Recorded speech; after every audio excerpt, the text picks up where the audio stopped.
조셉 스미스의 가족들의 지지. 교리와 성약사 11-23편. KD. 1829년은 조셉 스미스에게 불확실함으로 가득한 채 시작되었지만 개인적인 성장과 미래 사건들을 준비하는 훌륭한 시기가 되었다. 1828년 6월에 마틴 해리스가 리아에서 번역을 분실한 결과로 조셉은 6개월 동안 몰몬경 번역을 하지 못했다. 그는 펜실베이니아 주 하모니에서 가족을 부양하기 위해 장인 어른에게서 구입한 작은 농장에서 내 손으로 일하며 그의 겨울을 보냈다. 2월에 그와 아내 에머는 그의 부친과 형제의 따뜻한 방문을 받았다. 여러 해 동안 자신의 경험을 부모 및 형제 자매들과 나누었던 조셉에게 가족의 지지는 매우 중요했다. 조셉이 1823년에 모로나의 천사의 방문을 받은 바로 다음 날, 그는 그 일을 부친에게 자세히 이야기해 주었다. 이후 그의 어머니는 그 방문 후에 있었던 일을 다음과 같이 기록했다. 조셉이 주님으로부터 계속 지시를 받았으며 우리는 조셉에게서 그런 지시에 관해 들을 목적으로 저녁마다 아이들을 한자리에 불러 모았다.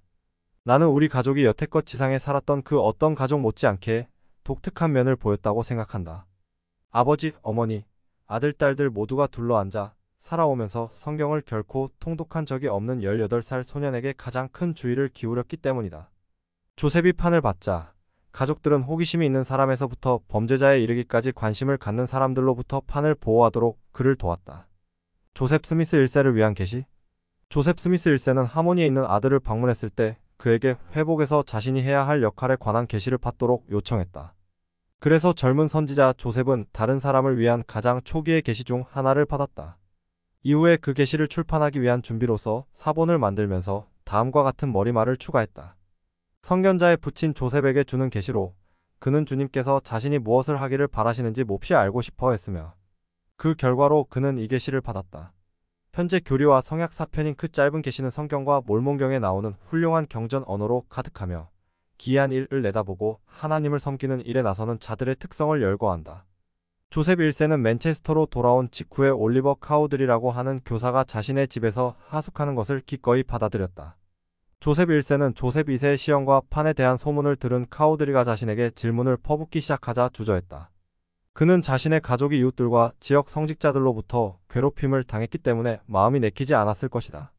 그가 처음에 망설였던 이유가 무엇이든 그는 그 계시의 명령에 따라 조셉 스미스의 초기 시연들에 대한 충실한 증인이 되었다. 이 무렵 조셉 스미스는 잠깐씩 서기 역할을 한 에머와 동생 세뮤얼과 마틴 해리스의 도움을 받아 번역 작업을 재개했다.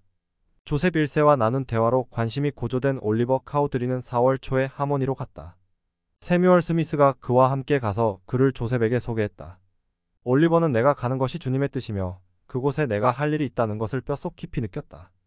그는 곧바로 조셉을 위해 전임 서기가 되었다.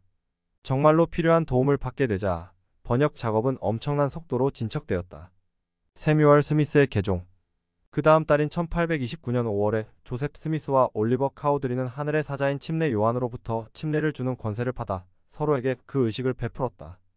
이 일이 있고 얼마 지나지 않아 조셉은 먼저 세뮤얼의 방문을, 그런 후에 하이럼 형의 방문을 받았다. 세뮤얼이 방문하고 있는 동안 조셉은 동생을 개종시키려 애썼다. 그는 자신의 역사 기록에 다음과 같이 적었다. 이 무렵 동생 세뮤얼 H. 스미스가 우리를 방문했다. 우리는 그에게 주님이 사람의 자녀들에게 바야흐로 행하실 일에 대해 알려주고 그와 함께 논의하며 이제 곧 충만하게 밝혀질 복음 진리를 그에게 납득시키려 애썼고 우리가 제기한 교리들이 진리라는 것을 성경을 사용해 호소했다. 이런 일들에 대해 쉽사리 확신하지 못한 그는 숲으로 들어가 스스로 판단할 수 있도록 자비로운 하나님의 지혜를 얻기 위해 은밀히 열렬한 기도를 드렸다. 그 결과 그는 우리가 그에게 알려준 교리들이 참되다는 확신을 계시를 통해 얻었다. 복음 계명에 따라 그는 올리버 카우드리에게서 침례를 받고 크게 축복을 받아 하나님을 찬양하고 성신으로 충만하여 집으로 돌아갔다.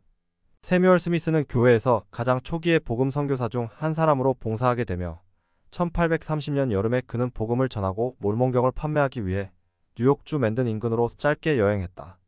하이럼 스미스를 위한 계시. 하이럼은 세뮤얼이 다녀간 후에 조셉을 잠깐 방문했다. 조셉은 이렇게 회상했다. 형이 진지하게 요청하였기에 나는 형을 위해 우림과 둠밈을 통해 주님께 여쭈었고 형을 위한 다음 계시를 받았다. 이 계시는 현재 교리와 성약 11편이다. 초반 문장들은 표현 면에서 1829년에 주어진 몇몇 계시들과 유사하지만 그 본문에는 개인적인 권고, 약속, 주님의 일이 전개될 때 하이럼에게 주어질 역할을 암시하는 훈계가 이어진다. 무엇보다도 주님은 하이럼에게 다음과 같이 훈계하셨다. 보라, 내가 내게 명하노니 내가 부름을 받기까지는 내가 전도하도록 부름을 받은 줄로 여기지 말라. 내가 나의 말씀을 갖게 되기까지 조금 더 기다리라. 내 말을 선포하려 힘쓰지 말고 먼저 나의 말을 얻으려 힘쓰라. 그리하면 내 혀가 풀리리라. 교리와 성약 11편 15에서 16절 21절 참조. 그로부터 얼마 지나지 않은 1829년 6월에 조셉 스미스 1세, 세뮤얼 스미스, 하이럼 스미스는 몰몬경의 8증인에 속하게 되어 자신들이 판을 보고 만져보았으며 조셉이 그것을 번역했음을 분명히 알고 하나님이 그것을 증거하신다고 세상에 증언했다. 다시금 가족들의 충절과 지지는 조셉이 그의 일을 계속하는데 중대한 역할을 했다. 각자 자신에게 바라시는 인물을 몹시 알고자. 이제 번역되어 인쇄할 준비가 된 몰몬경은 1830년 3월에 출판되었다. 1830년 4월 6일 뉴욕주 페이에트에서 조셉 스미스는 당시 그리스도의 교회라고 불린 교회를 공식적으로 조직했다. 그로부터 얼마 후 올리버 카우드리, 하이럼 스미스, 세뮤얼 H. 스미스, 조셉 스미스 1세, 조셉 나이트 1세는 조셉에게 다가와 이 사업과 관련하여 주님이 각자 자신에게 바라시는 임무가 무엇인지 몹시 알고자 했다. 조셉은 그들 각자에게 짧은 개인적인 계시를 주었다. 내용과 길이와 표현 면에서 유사한 이 계시들은 하나씩 차례로 구술된 듯하다. 서기를 맡은 존 휘트먼은 그것들을 별개의 계시로 각각 기록했지만 1835년판 교리와 성약에서 그 계시들은 하나로 합쳐져서 출판되었다. 그 계시들은 현재 교리와 성약 23편에 나온다. 비슷하긴 하지만 각 계시에는 그 계시를 받는 사람의 이름이 언급되어 있으며 의무, 역할, 기대치에 대한 구체적인 권고가 실려 있다. 한 가지 두드러진 차이는 처음 네 사람인 올리버, 하이럼, 세뮤얼, 조셉 1세에 대한 각 계시에서는 그들이 침례를 받았기 때문에 아무 정죄 아래 있지 아니하다고 언급되어 있다는 것이다. 그런데 마지막 사람인 조셉 나이트 1세에게는 그가 아직 침례를 받지 않았기에 참된 교회와 연합하는 것이 그의 의무라는 권고가 주어졌다. 교리와 성약 23편 7절 참조. 하이럼에게 주어진 계시의 말씀에서는 그가 이전에 받은 계시 이후로 주님의 말씀을 얻었으며 이제 그의 혀가 풀려 권면하는 부름을 받았음을 암시해준다. 교리와 성약 23편 3절 참조. 그는 일찍이 1830년 10월에 뉴욕주 맨체스터에 있는 부친의 집에서 회복된 복음과 물문경을 전한 것으로 알려진다. 그 시기에 그가 전한 안식일 설교는 에즈라, 테이어의 마음을 찔러 개종하도록 이끌었다. 테이어는 이후에 이렇게 회상했다. 한마디 한마디가 내 영혼 깊숙한 곳까지 울렸다. 그 모든 말씀이 나를 위해 주어졌다는 생각이 들었다. 눈물이 두 뺨을 타고 흘러내렸다. 그 후 여러 해에 걸쳐 조셉의 가족은 선교사로 봉사하고 신권 지도자 역할을 받아들이고 개인적인 희생을 함으로써 계속적인 지지를 나타내 보였다. 시간이 흐르면서 그들의 행로와 성공이 펼쳐지기도 하고 고난과 실패를 겪기도 했으나 1830년에 새로운 교회가 조직되자 그들은 조셉 스미스가 받은 계시에 따라 그들에 대한 주님의 뜻으로 무장하여 열심히 봉사했다. 각자 자신에게 바라시는 인물을 몹시 알고자. 이제 번역되어 인쇄할 준비가 된 몰몬경은 1830년 3월에 출판되었다. 1830년 4월 6일 뉴욕주 페이에트에서 조셉 스미스는 당시 그리스도의 교회라고 불린 교회를 공식적으로 조직했다. 그로부터 얼마 후 올리버 카우드리, 하이럼 스미스, 세뮤얼 H. 스미스, 조셉 스미스 1세, 조셉 나이트 1세는 조셉에게 다가와 이 사업과 관련하여 주님이 각자 자신에게 바라시는 임무가 무엇인지 몹시 알고자 했다. 조셉은 그들 각자에게 짧은 개인적인 계시를 주었다. 내용과 길이와 표현 면에서 유사한 이 계시들은 하나씩 차례로 구술된 듯하다. 서기를 맡은 존 휘트먼은 그것들을 별개의 계시로 각각 기록했지만 1835년판 교리와 성약에서 그 계시들은 하나로 합쳐져서 출판되었다. 그 계시들은 현재 교리와 성약 23편에 나온다.